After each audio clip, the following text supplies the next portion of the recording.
All right, let's hope third time's a charm.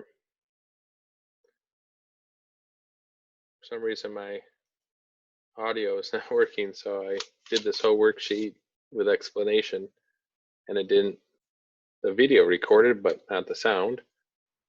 And then I went back, when I realized that, I went back through it again, and then it still didn't have sound. So we're trying again. So we'll see if this works. Okay, you got a box 450 meters cubed, and if one dimension's doubled, what's the volume of the larger box? So I just picked simple numbers that multiply to 450, 45 by 10 by 1, and then I just doubled the height. And you get 900, which is double your original volume. Then if we double two of the dimensions, so I doubled the width and the height, you end up with 1800, which is 4 times the original volume. So 2 times 2. And here, when we double all 3 dimensions, 2 cubed is 8. So this is doubled, this is doubled, this is doubled from the original. We end up with a volume that's 8 times the original. Go through the same process here. I just did 20, 10, and 1 for simple dimensions that multiply to 200. And so if you multiply 1 by 5, your volume gets 5 times bigger. If you multiply 1 by 5 and 1 by 2, your volume gets 10 times bigger, 200 times 10. 5 times 2 is 10, because you can move the 5 and 2 together by the commutative property. So we did that in the notes. And the same thing here when we multiply 1 by 5, 1 by 2, 1 by 3. Got this dumb bug crawling around. I don't see a bug. Oh, there it is. Right, whoop, flew away. Okay. Number 3, we're tripling all the dimensions. So 3 times 3 times 3 is 27 times bigger. Here we're multiplying all by 5, 5 by 5 by 5, 125 times bigger. If we multiply them all by a half, we get a half cubed, which is 1/8, so it's actually smaller. And if we multiply them all by k, kl, kw, kh, we get k cubed lwh. So we're multiplying our value by k cubed. That could be bigger or smaller depending on what k is. If we multiply just the length by 4, we're going to get 4 times bigger, 4 lwh. If we multiply length by 3, width by 6, height by 10, we get 3 times 6 is 18 times 10 is 180 times our volume. If we add 5 to each dimension, this is the messy one. Remember this from the notes.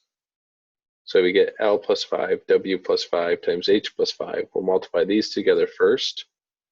L times W, LW, L times 5, 5L, 5 times W, 5W, 5 times 5, 25. Then we multiply that whole mess by H plus 5. And that's what you end up with here. And so here's my original volume, LWH. So the answer is I'm adding all this. That's how the volume's changing. Messy. Okay, so here they ask you to write the polynomial multiplication. So you got m plus r is your length, times m plus n is your width. So that's here. And then when you multiply them together, m times m, m squared, m times n, mn, r times m, rm, r times n, rn. So same thing here. This one I just demonstrated that each box, the area of each box, a times a squared, a times b, ab, c times a, ac, c times b, bc. Then you're going to find each one of those in your answer. This is the part of the area postulate, right? If you have mutually exclusive pieces, you got to add up to your total area. This is the messy one. Multiplying, so this times this is this. This whole thing times this gives you this mess here. So it's kind of like the bottom one on the front side. To figure this one out, you've got x plus 6 is your length. You got to find your width. So because your first term is x squared, you know you're going to need an x here because x times x is x squared. There's no other way to get x squared. And then you know this has to be, sorry, this is actually a 1. You know this has to be 1. Sorry, no, this is 6. This is 1. To get a 6 here, 6 times 1 is 6. So this has to be 1 because it couldn't be any other number. Otherwise, you wouldn't be able to get a 6 here, given that you have a 6 here.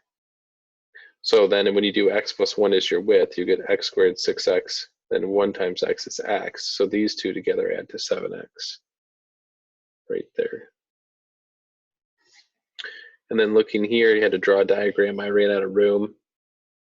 So this is just like every other diagram I draw, not very nice. X plus 2, and then x plus 7. So you get x squared, 2 times x, 2x, 2 times, sorry, x times 7, 7x, 7 times 2, 14, 7x and 2x is 9x. So x squared plus 9x was 14. So there's a quick run through. If you have any questions, you want me to go over something or show more examples, just let me know by email.